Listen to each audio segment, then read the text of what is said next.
노만 빈센트 필이라는 목사님이 계시는데 이분이 이런 말씀을 하셨습니다. 성도는 닭이 아니라 독수리다. 한번 따라해 봅시다. 성도는 닭이 아니라 독수리입니다.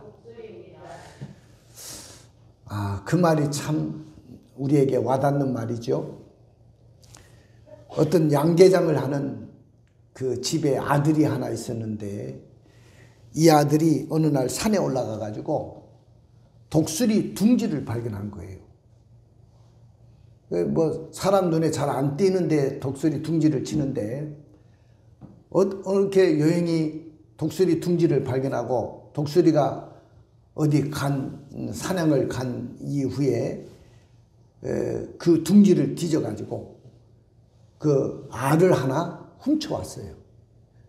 그래가지고 이 알을 자기 집 그 닭장에 달걀을 품고 있는 부화를 위해서 품고 있는 그 암탉에게 넣어줬습니다.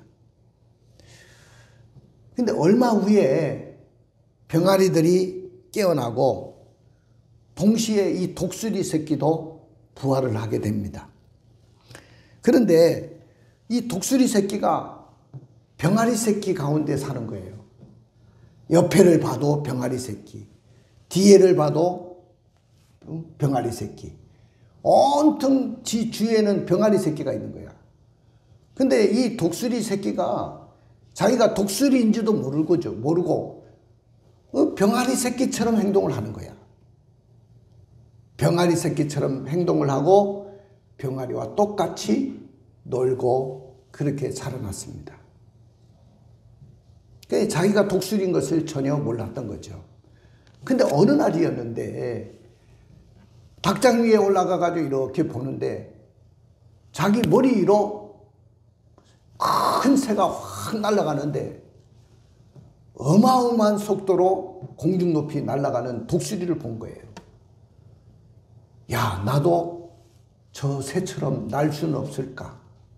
그런 생각을 하고 날개에 힘을 딱 줬더니 날개에 힘이 들어가고 자기가 한번 날아보니까 날아가게 되더라는 거예요. 아주 천공 높이 날아보니까 날을 수가 있더라는 거예요. 그러면서 그때 독수리가 하는 말이 나는 닭이 아니라 독수리였어. 나는 닭이 아니라 독수리였어. 그렇게 외쳤다는 거예요. 그렇습니다.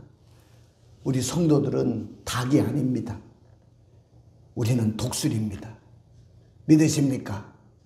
폭풍우가 막 불어왔을 때 주눅드는 그런 닭이 아닙니다. 하늘의 창공을 날아오르는 그런 독수리가 되기를 원하십니다. 새 중에 왕인 것처럼 독수리가 우리는 세상 가운데 이런 시대 속에서도 영향력을 끼치는 그런 독수리가 되기를 원합니다. 오늘은요 2020년 마지막 송년주일입니다. 금년 한 해를 되돌아보니까 아마 우리나라에 1월 달에 그 최초의 우한 폐렴 이 코로나19 바이러스 환자가 중국에서 들어와 가지고 시작됐는데 그 발병한 이후로 코로나19가 전 세계를 완전히 쥐어 삼키고 말았습니다. 전 세계가 어느 때보다도 힘들고 고달픈 세월을 보내고 있습니다.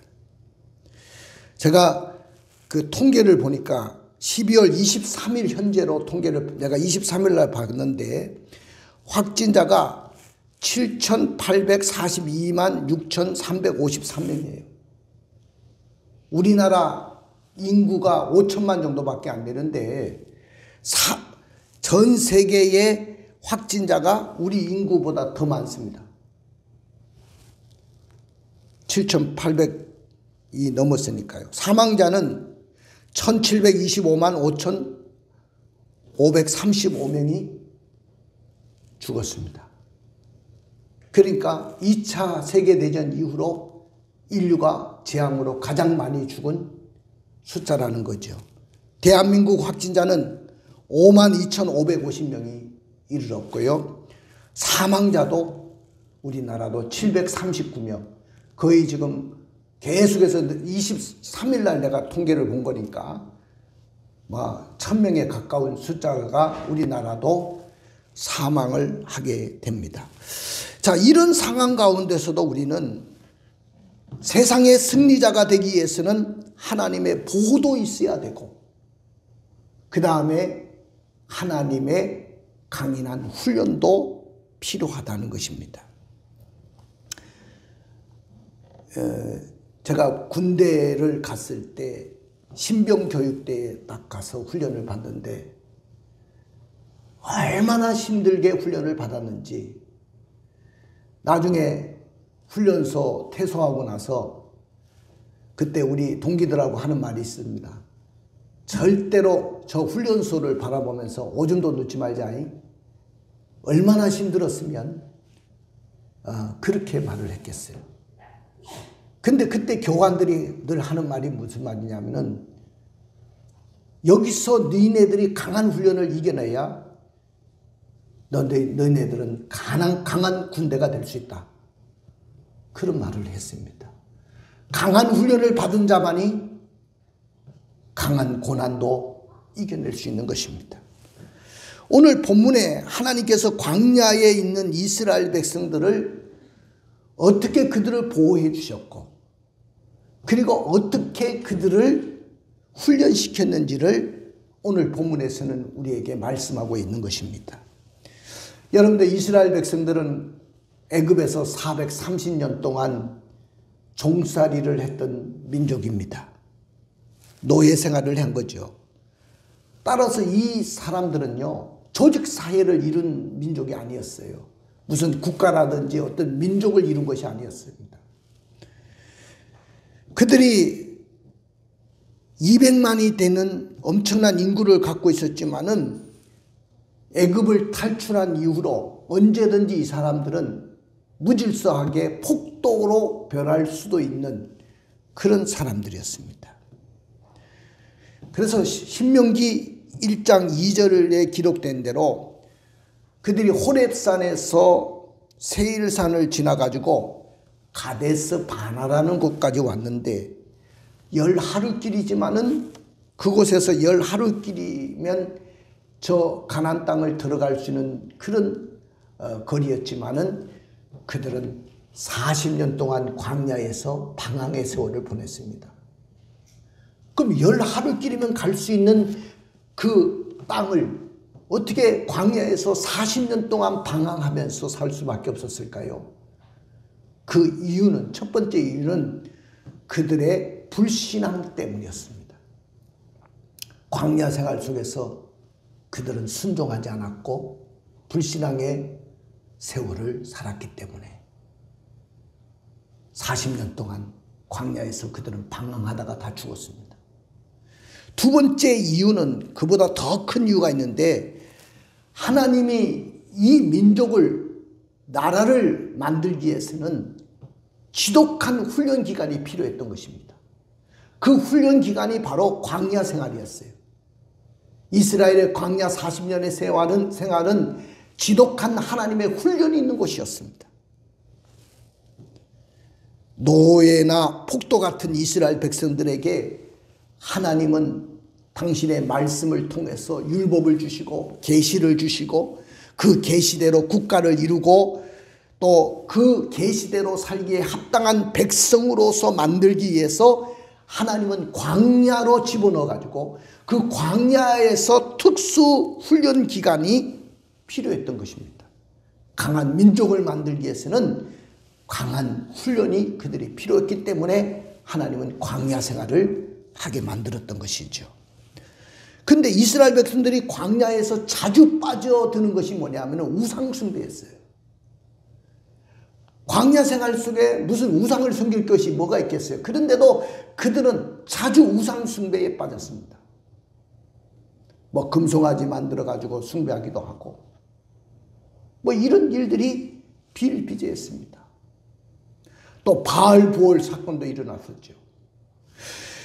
자, 왜 이렇게 그들이 자주 우상 숭배에 빠질 수밖에 없었을까요? 그 이유는요, 애굽이라는 나라는 완전히 우상의 나라입니다.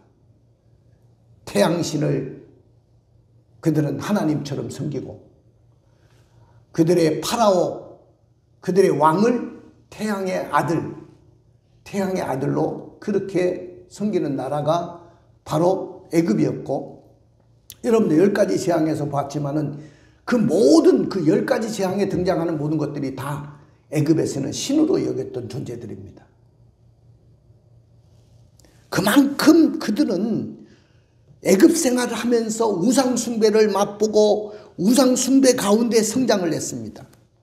물론 하나님은 눈에 보이지 않으시지만은 여러분들 그들을 광야로 이끌었을 때 먼저 홍해를 갈라주셨는데 그들은 마른 땅 밟듯이 그 홍해 바다를 건넜습니다. 홍해 바다를 건너고 난 후에 하나님은 구름 기둥과 불 기둥으로 그들을 인도하시면서 너희들의 눈에는 하나님이 보이지 않지만은 내가 너희와 함께하고 있다는 것을 분명하게 보여주셨습니다. 마라의 쓴물을 만났을 때는 그 쓴물을 달게 만들어 주셨어요.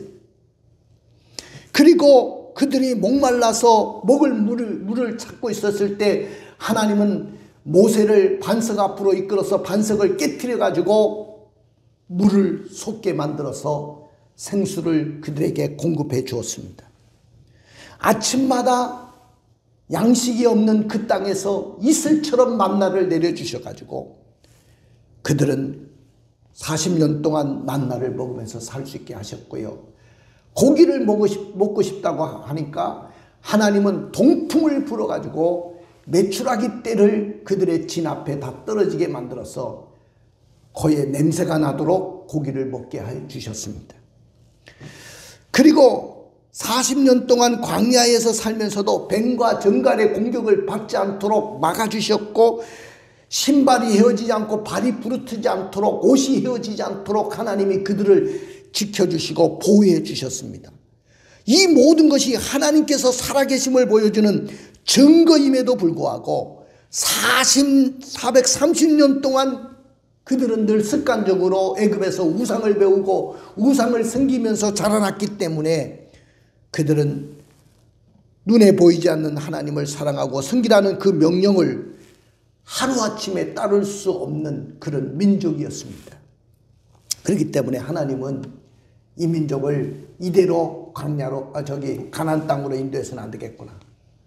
그래서 광야에서 40년 동안 특수훈련을 시킨 거예요.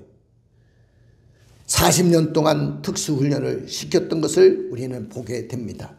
그럼 왜 하나님께서 이스라엘 백성들을 광야 40년 동안 두 가지 보호와 훈련이라는 양면으로 인도했을까요? 그리고 오늘을 살아가는 우리 성도들, 우리 왕성교회 모든 성도들, 모든 믿음의 사람들을 왜 하나님께서 이 보호와 훈련이라는 두 가지 양면을 가지고 우리를 인도하실까요? 그래서 오늘 설교 제목은 이렇습니다. 광야에는 보호도 있고 훈련도 있다. 한번 따라해 봅시다. 광야에는 보호도 있고 훈련도 있다. 그렇습니다. 광야 40년 동안 가만히 보면은 거기에는 하나님의 보호하심이 있었고 또한 훈련도 있었습니다. 그러나 이스라엘 백성들은 광야 생활 내내 한 것이 있다고 한다면 불평과 원망의 세월로 보냈습니다. 그럼 왜 그렇게 불평과 원망의 세월을 40년 동안 보낼 수밖에 없었을까요? 훈련만 시킨 거 아니에요. 반드시 하나님의 보호하심과 놀라운 기적 가운데 그들을 이끄셨거든요. 근데 왜 항상 원망하고 불평하는 세월을 보냈을까요? 그것은 배은망덕한 삶 때문에 그렇습니다. 배은망덕해가지고 하나님을 배반했기 때문이라는 거예요. 우리 한번 그 읽어줄까요? 1절부터 6절까지 한번 읽어주세요. 하늘이여 귀를 기울이라. 내가 말하리라. 땅은 내 입의 말을 들을지어다. 내 교훈은 비처럼 내리고 내 말은 이슬처럼 맺히나니 연한 풀 위에 가는 비 같고 채소 위에 단비 같도다. 내가 여호와의 이름을 전파하리니 너희는 우리 하나님께 위엄을 돌릴지어다. 그는 반석이시니 그가 하신 일이 완전하고 그의 모든 길이 정의롭고 진실하고 거짓이 없으신 하나님이시니 공의로우시고 바르시도다. 그들이 여호와를 향하여 악을 행하니 하나님의 자녀가 아니요 흠이 있고 삐뚤어진 세대로다. 어리석고 지혜 없는 백성아, 여호와께 이같이 보답하느냐? 이는 내 아버지시요 너를 지으신 이가 아니시냐? 그가 너를 만드시고 너를 세우셨도다. 예, 그렇습니다. 하나님께서 그의 백성인 이스라엘을 자신의 개인적인 소유된 백성으로 삼으셨어요.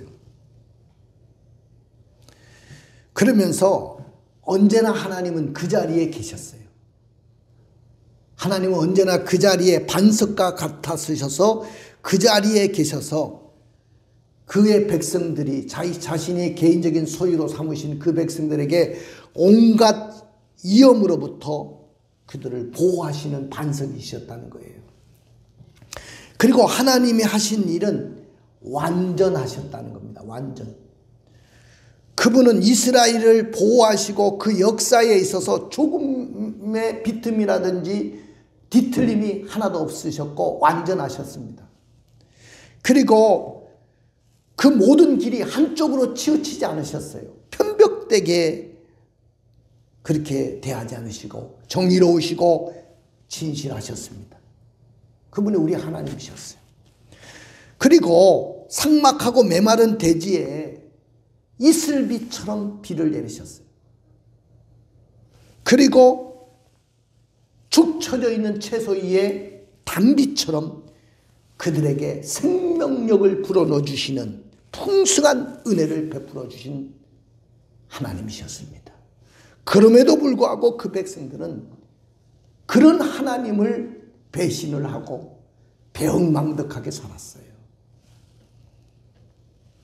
그들은 목이 곧은 백성이었습니다. 그래서 하나님은 이렇게 이야기했어요. 7절에 니네들이 어떻게 살았는지 또 광야 40년 동안에 어떻게 인도하셨는지 어떻게 행했는지를 너희 아버지에게 어른들에게 한번 물어보라고 했습니다. 한번 읽어주실래요? 7절입니다. 옛날을 기억하라. 역대의 연대를 생각하라. 내 아버지에게 물으라. 그가 내게 설명할 것이요 내 어른들에게 물으라. 그들이 내게 말하리로다. 네, 너희들이 광야 생활 속에서 어떻게 살았는지 그리고 하나님이 어떻게 너희를 인도해 주셨는지 너희들이 어떻게 배은망덕하게 살았는지 너희 아버지와 너희 조상들에게 물으라는 거예요. 사랑하는 성도 여러분, 오늘 이스라엘은 출애굽 후에 광야 40년 동안 우상의 습관을 버리지 못했어요. 그리고 광야 생활의 불편함을 참아내지 못하고 원망하고 불평하다가 하나님의 징계를 받고 적과 꿀이 흐르는 가나안 땅에 들어가지도 못하고 광야의 모래바닥에 매장되고 말았던 것입니다. 이런 이스라엘 백성들의 모습을 이방인들도 다 봤겠죠. 그들이 얼마나 업신여겼을까요? 하나님이 택하신 백성이라고 하면서 그들이 수많은 기적과 이적을 보았음에도 불구하고 하나님을 등지고 사는 그 모습을 이방인들이 보고 얼마나 업신여겼겠습니까?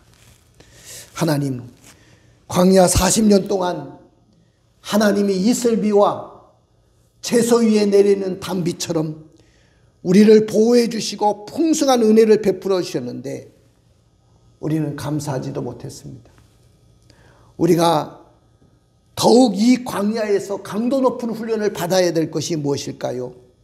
그들은 때늦은 후회의 눈물을 흘렸지만은 안타깝게 그들은 광야에서 다 매장되고 말았습니다. 자, 그럼에도 불구하고 오늘 하나님은요, 어떤 하나님이냐면은 광야에서 보호하시고 광야에서 훈련도 시키시는 하나님이라는 거예요. 하나님은 이스라엘 백성들을 광야 40년 세월 동안에 보호해주고 싶으신 하나님이시고 또한 그들을 또 강도 높게 훈련시켜 가지고 하나님의 백성으로 세우시기를 원하시는 분이 우리 하나님이신 줄로 믿습니다. 하나님은 보호하시는 하나님이시고 하나님은 완전하신 반석이시고 정의로우시고 진실하시고 이슬비와 채소 위에 단비를 내리시는 생명력을 불어넣어 주시는 하나님이셨고 은혜가 풍성하신 하나님이셨습니다. 그리고 이스라엘을 자기의 분깃으로 자기의 기업으로 삼으신 하나님이셨어요. 그 하나님이 광야 40년 동안 이스라엘 백성들에게 어떻게 하셨을까요? 자, 첫째는 하나님은 광야에서 보호하셨습니다. 뭐 하셨다고요? 광야에서 보호하셨다. 자, 우리 10절의 말씀을 한번 읽어주실래요? 10절의 말씀을 읽어주세요. 여호와께서 그를 황무지에서 짐승이 부르짖는 광야에서 만나시고 호위하시며 보호하시며 자기의 눈동자같이 지키셨도다. 예, 하나님께서 어디에서 이스라엘을 보호하셨다고 했죠? 따라봅시다. 황무지에서, 광야에서. 그럼 황무지는 어떤 곳이냐? 황량하고 황폐한 그런 땅, 아무것도 수확을 기대할 수 없는 그런 땅입니다. 지금도 마찬가지예요. 그 광야는 그런 곳입니다. 그리고 짐승이 부러지는 광야라고 했는데 여러분들 짐승의 울음만 들려오는 그런 두려운 곳이었습니다. 낮에는 햇빛을 가릴 수도 없고 밤에는 짐승들이 부러지고 아침이 되어도 먹을 것이 없는 황무한 곳이 바로 광야입니다. 그런 광야에서 이스라엘을 어떻게 하셨다고요? 하나님이 이스라엘 백성들을 황무지에서 광야에서 만나 주셨고 그 다음에 호위해 주시고, 호위했다는 말은 여러분들 옛날 왕이 이렇게 나갈 때 호위무사들이 보호하고, 오늘날로 말하면 경호원들이 따라다니면서 대통령을 경호하고 있는 것처럼 하나님이 그들을 그렇게 지켜줬다는 거예요. 그 다음에 보호해 주셨다는 거예요. 눈동자같이 지켜주셨다고 했습니다. 사실 광야의 이스라엘 백성들은 자기들을 지킬 만한 충분한 힘과 능력도 없는 사람들이었어요. 전쟁의 경험이 있는 것도 아니었어요. 평생 노예로 살아온 자들이기 때문에 언제 그들이 무슨 군사훈련을 받아본 적이 있습니까? 손에 무기가 들려져 있는 것도 아니지 않습니까? 그럼에도 불구하고 이스라엘이 감사한 이유는 광야 같은 어떤 구렁텅이에 빠져 있을지라도 언제나 하나님이 만나 주셨다는 거예요. 그리고 하나님께서 광야에서 전능하신 능력으로 그들을 호위하시고 보호해 주셨다는 거예요. 그리고 광야에서 자기 백성들이 굶어 죽거나 짐승에게 물려 죽지 않도록 눈동자같이 지켜주셨다는 거예요. 사랑하는 성도 여러분, 올 한 해는 코로나19의 재앙의 세월로 거의 시간을 보냈다고 생각됩니다. 새해에도 우리의 삶에 어떤 재앙의 바람이 또 불어올지 모릅니다. 그렇지만 하나님은 우리가 하나님의 자녀라고 해서 고난을 없애주거나 대적이 사라지게 하지는 않습니다. 그렇지만은 40년 동안 이스라엘 백성들을 광야 40년 동안 보호해 주셨듯이 사실 우리의 세상의 삶은 이스라엘 백성들이 40년 동안 살았던 광야와 다를 바가 없습니다. 수많은 세상의 위협들로 위험을 느끼기도 하고 수많은 대적들이 우리를 공격해 오기도 하고 또한 물질의 고통으로 배고프기도 하고 죽기도 하고 원치 않는 질병이 찾아와서 질병에 시달리기도 하고 정신적인 고통을 당하기도 하고 끊임없이 싸워야 되는 것이 바로 광야고 황무지 아닙니까? 우리들이 살아가는 세상은 바로 광야입니다. 근데 하나님이 그 광야에서 우리를 훈련하신다는 거예요. 보호만 하시는 것이 아니고 두 번째로 보니까 훈련도 하시는 하나님이시라는 거예요. 그 어떻게 훈련시키는지 11절 12절을 읽어주세요. 마치 독수리가 자기의 보금자리를 어지럽게 하며 자기의 새끼 위에 너풀거리며 그의 날개를 펴서 새끼를 받으며 그의 날개 위에 그것을 얻는 것 같이 여호와께서 홀로 그를 인도하셨고 그와 함께한 다른 신이 없었도다. 하나님이 이 항무지에서 광야에서 이스라엘을 만나주시고 호위해주시고 보호해주시고 수많은 위협으로부터 그들을 눈동자같이 지키셨다고 했어요. 그런데 강하게 훈련시키셨습니다. 이스라엘 백성들을 광야 40년 동안 강하게 훈련을 시키셨어요. 모세는 그 훈련을 독수리가 새끼를 훈련시키듯이 그렇게 훈련시키셨다. 그렇게 이야기하고 있습니다. 그래서 일명 뭐라고 하냐면 독수리 훈련입니다. 독수리 훈련. 자, 이스라엘이 광야 40년 동안 받은 훈련은 독수리 훈련이에요. 여러분 독수리 훈련하니까 한미연합훈련 생각하는데 그 독수리 훈련이라고 하잖아요. 근데 하나님이 이스라엘 백성들을 그렇게 훈련시키셨다. 자, 모세는 미디안 광야에서 몇 년을 보냈어요? 40년을 보냈어요. 황량한 들판을 교실을 삼아서 양떼를 교재 삼아서 고독이라는 수업료를 내고 40년 동안 거기서 광야에서 살았어요. 그런데 또다시 이스라엘 백성들을 출애굽시키고 광야에서 40년을 보냈어요. 그러면 모세의 생애 120년 동안에 바로의 궁정에서 살았던 40년을 제외하고 80년의 세월은 다 광야에서 보낸 거예요.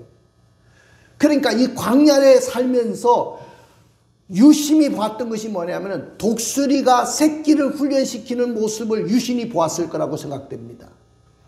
그래서 하나님이 자신의 백성들을 훈련시키는데 광야에서 독수리가 그 새끼를 훈련시키듯이 우리를 훈련시켰다고 그렇게 이야기를 하고 있습니다. 여러분들, 여기에 모세는 하나님 아버지가 아비 독수리에 비유되고 있어요. 우리 하나님 아버지는 아비 독수리와 같은 존재라는 거예요. 여러분들 조류학자들이 연구한 그 연구를 보니까 독수리에 대해서 연구해 놓은 것을 보니까 독수리의 몸무게는 약 3kg에서 4kg 정도 된다고 합니다. 그리고 길이는 한 1m 되고요. 날개를 쫙 펴면 3m 정도가 되는 대형 새입니다. 근데 이 새찬 날개로 최고 몇 미터까지 올라갈 수 있냐면 5,000m까지 올라갈 수 있어요. 5,000m까지 올라갈 수 있고 시속 200km로 빨리 나니까 1초에 55m 정도를 날 수 있는 그런 새가 바로 독수리입니다. 근데 이 독수리는 일반 조류와는 다르게 막 폭풍우가 불어오면 그 폭풍우를 뚫고 폭풍우를 이용해서 납니다. 오히려 폭풍우를 향해서 날아갑니다. 그러나 일반 조류들, 또 여러분들 우리가 닭에 아까 이야기했지만 닭은 폭풍우가 몰아치면 머리부터 쳐박지요. 그러나 독수리는 바람이 불면 불수록 바람을 타고 더 높이 올라가서 구름 위에서 폭풍우가 치는 아래를 바라보면서 유유히 그것을 즐기고 날아다닙니다. 그래서 독수리는 새 중의 왕이라고 부르는 거예요. 근데 독수리가 새 중의 왕이 되기 위해서는 그 새끼를 엄하게 강하게 훈련시킨다는 거예요. 그래서 그 새끼를 훈련시키기까지 몇 년이 걸리냐면은 약 3년에서 4년 정도가 걸립니다. 그러니까 3년에서 4년 정도를 새끼를 강도 높게 훈련시켜 가지고 새 중의 왕으로 훈련을 시키는 거예요. 근데 이 독수리가 몇 년 동안 사냐면은 수명이 30년에서 40년 정도 삽니다. 그래서 30년, 40년 되면 독수리도 늙어요. 힘이 없어집니다. 기력이 세집니다. 그러면 그때 자기 불이 있죠. 불이. 이 부리가 있지만은 또 발톱이 있지만은 이게 다 무뎌져 가지고 이렇게 사냥을 할 수가 없어요. 그 사냥을 못하니까 죽을 수밖에 없잖아요. 그래서 어느 날 한 40년 됐을 때 늙었을 때 부리를 완전히 바위에 깨트려 버립니다. 자기 부리를. 그리고 발톱을 전부 다 뽑아 버립니다. 바위에 쳐가지고. 그리고 산속의 높은 절벽 바위 틈에 들어가 가지고 이슬만 먹고 30년에서 40년 동안 금식을 합니다. 그러면 나중에 해춘을 하게 돼요. 부리가 다시 나오게 되고 발톱이 다시 나오게 돼가지고 다시 젊음을 유지하게 돼가지고 이런 고비를 몇 번 넘기면서 약 100년 동안 삽니다. 100년 동안. 대단한 새죠. 근데 이 독수리가 둥지를 어디에 트냐 하면은 모든 짐승들이 접근하기 어려운 아주 산꼭대기, 바위틈, 절벽, 거기에 가시나무를 물고 와가지고 둥지를 틉니다. 그리고 자신의 깃털이라든지 나무 잎퍼리를 푹신푹신하게 거기에 깔고 알을 낳고 부화를 시키는데, 그걸 에레미야 49장 16절에 이렇게 설명했습니다. 한번 읽어볼까요? 바위 틈에 살며 산 꼭대기를 점령한 자여, 스스로 두려운 자인 줄로 여긴과 내 마음의 교만이 너를 속였도다. 내가 독수리같이 보금자리를 높은 데에 지었을지라도 내가 그리로부터 너를 끌어내리리라. 이는 여호와의 말씀이니라. 예.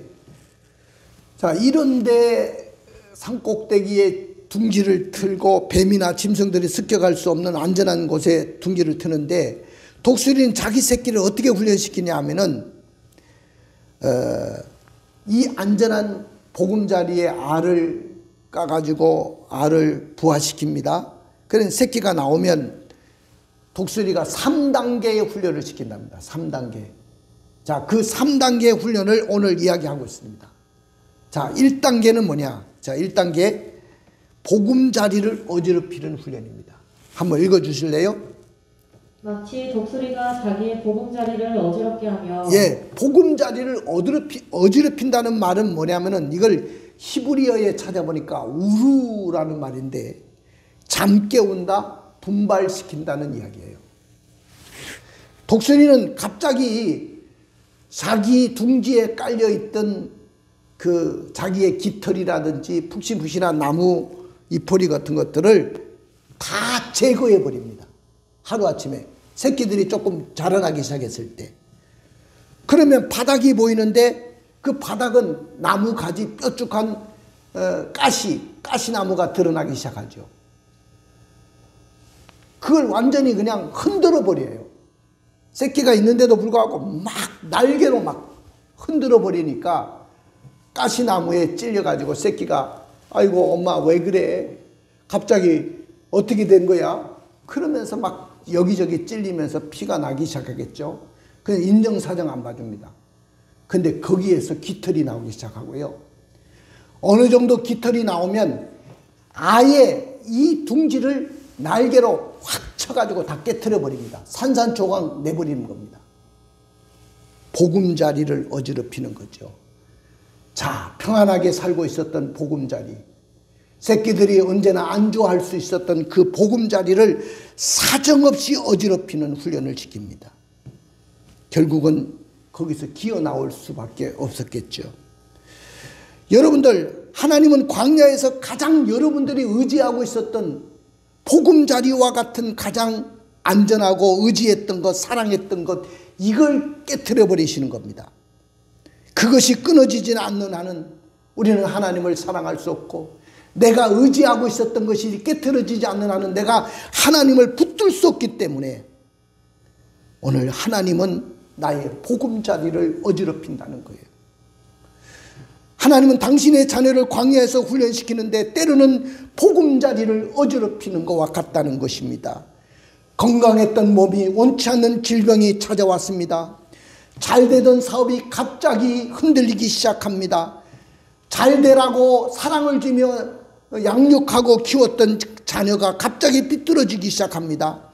믿었던 사람으로부터 내가 배신을 당하기도 하고, 평안했던 직장이 고통의 장소가 되기도 하고, 수없는 어려움 때문에 평안함이 없습니다. 기쁨을 상실해 버렸습니다.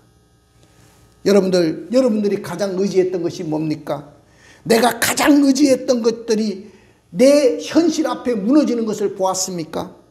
하나님이 보금자리를 어지럽히는 독수리 훈련과 같다는 거예요. 이스라엘 백성들을 그렇게 훈련시키셨다는 거예요. 그 다음에 두 번째는 새끼 위에 너풀거리는 2단계 훈련을 시킵니다. 자, 11절 읽어주세요. 자기의 새끼에 너풀거리며. 예, 새끼에 너풀거린다고 했죠. 첫 번째는 어지럽혔다. 보금자리를 안주하려고 했던 그 보금자리를 다 어지럽히고, 새끼에 너풀거렸다는 말은 이 히브리어에 보니까 라하프라는 말인데, 이 말은 새의 날개치는 모습을 나타내는 거예요. 새끼 앞에서 안주하려고 했던 그 둥지에서 나온 그 새끼들에게 날개짓을 하면서 보여주는 거예요. 이제 간 나르려고 애쓰는 새끼들에게 옆을 떠나지 않고 그들을 지켜보고 있다가, 자, 니네들 이걸 보거라. 도전과 자극을 주는 거예요. 이렇게 나는 거야. 날개는 이렇게 하는 것이고 날개짓은 이렇게 해야 돼. 그러면서 시범을 보이는 거예요. 자, 둥지에서 나온 새끼들이 그것을 가만히 지켜보면서, 아, 날 때는 저렇게 날아야 되는구나. 저 엄마가, 아버지가 보여주는 것처럼 저렇게 해야 되는구나. 이걸 깨닫기 시작합니다.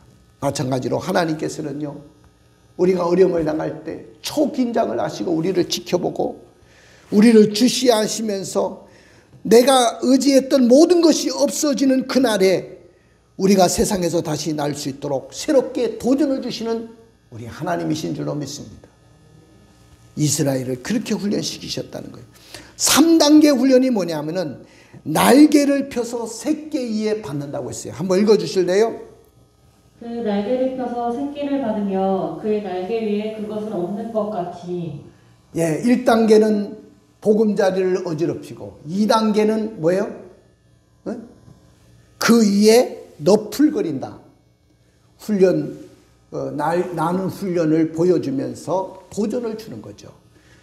그 다음에는 이 새끼를, 야, 내 등어리 업어라. 그 새끼를 딱 업혀가지고 사정없이 5,000m까지 올라갈 수 있다고 그랬잖아요. 싹 공중으로 올라가가지고 완전히 공중에 올라가 보니까 얼마나 좋겠어요. 이야, 신난다. 세상이 다 보이고 얼마나 신났겠습니까? 공중에 올라갔을 때 날개를 확 뒤집어 버립니다. 그럼 어떻게 될까요? 새끼가 떨어지면서 발부동치겠죠.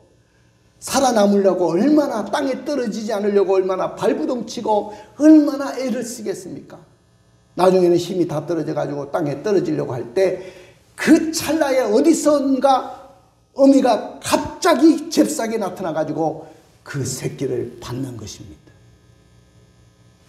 이 훈련을 계속해서 반복해서 훈련을 시키시고, 언제 새끼를 받아야 될지, 개입할 때가 언젠지 정확하게 보고 있는 것이 바로 그 어미의 훈련입니다. 그래서 출애굽기 19장 4절에 이렇게 이야기했습니다. 한번 읽어주실래요? 내가 애굽 사람에게 어떻게 행하였음과 내가 어떻게 독수리 날개로 너희를 업어 내게로 인도하였음을 너희가 보았느니라. 어미가 새끼를 업어서 훈련시키듯이 오늘 하나님도 우리를 그와 같이 훈련시키시고 이스라엘 백성들을 광야 생활 속에 그렇게 새끼를 업고 떨어뜨리는, 그리고 또 업어주는 이 반복적인 훈련을 했던 것처럼 오늘 사람의 끝이 바로 하나님이 시작하는 시간인 줄로 믿습니다. 나는 끝났어. 내 인생 끝났어. 나는 정말 절망이야. 이렇게 살다가는 나의 인생 끝날 것 같아. 여러분들의 그 절망적인 그 순간이 오늘 하나님이 개입하는 시간이고 하나님이 함께하는 시간이고, 극적인 그 절망적인 순간에 하나님이 개입하셔가지고 나의 문제를 해결해 주시는 줄로 믿습니다. 하나님은 문제 해결의 해결자시고 여러분의 문제를 반드시 해결해 주실 분이 우리 하나님이십니다. 절대로 죽게 놔두지 않습니다. 낙심하지 마세요. 내가 항상 이야기하지만은 절대로 낙심하지 마세요. 여러분들 뭐라고 했으면 무릇 지킬 만한 것 중에 내 마음을 지키라. 생명의 근원이 여기서 나느니라. 내가 지금 죽을 고비에 쌓여 있을지라도 여러분들의 마음을 지키면, 여러분들의 마음이 든든하게 지켜지면 우리는 어떤 고난에서도 이겨낼 수가 있고 승리자가 될 줄로 믿습니다. 한번 따라해 봅시다. 광야에는 보호도 있고 훈련도 있습니다. 이스라엘이 배은망덕하게 하나님을 배반하였을지라도 그 광야에는 보호도 있었고 훈련도 있었습니다. 이스라엘이 끝없는 원망과 불평의 세월을 보냈을지라도 그 광야에는 보호도 있었고 훈련도 있었다는 것입니다. 광야에서 만나 주셨습니다. 광야에서 호위해 주셨습니다. 광야에서 보호해 주셨습니다. 자기의 눈동자같이 우리를 지켜주셨습니다. 광야에는 훈련도 있었습니다. 나의 보금자리를 어지럽힌다고 했습니다. 내가 가장 의지했던 것, 가장 사랑했던 것을 끊어버리는 훈련입니다. 나의 이에 너풀거린다고 했습니다. 세상에 다시 나란 다닐 수 있도록 새롭게 하시고 새롭게 도전을 주는 자극을 하십니다. 그의 날개를 펴서 받으며 우리를 인도하신다고 했습니다. 나는 끝났다고 하는 그 절망적인 순간에 어느 순간에 하나님이 나타나셔가지고 개입하셔서 나의 문제를 해결해 주시는 하나님이신 줄로 믿습니다. 그러나 만일 우리가 황무지에서 이 광야에서 하나님의 보호와 훈련이 없었다면 우리는 스스로 살아보려고 발구동 치다가 멸망하고 말았을 것입니다. 그러므로 광야에는 보호도 있고 훈련도 있습니다. 여러분들, 광야에서 하나님의 보호와 훈련을 받는 자에게 받을 복이 뭡니까? 오늘 우리 하나님은 축복의 하나님이신데 하나님의 백성이 되고 기업이 되게 만드셨다는 거예요. 또 하나님의 은혜로 광야에서도 살아낼 수 있도록 해주셨다는 거예요. 그리고 오직 하나님, 오직 예수라고 고백하는 자로 만드셨다는 거예요. 우리 인생은 오직 하나님, 오직 예수밖에 없습니다. 믿으십니까? 우리 눈을 한번 감아보세요. 그리고 말씀 속에 들어가 보십시다. 신앙생활을 통해서 여러분들이 오늘 결단할 수 있기를 원합니다.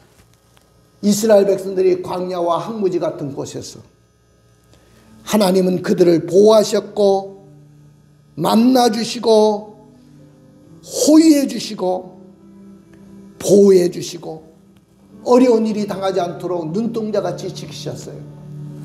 그 하나님은 또한 독수리가 자기 새끼를 훈련시키듯이 그의 보금자리를 어지럽히고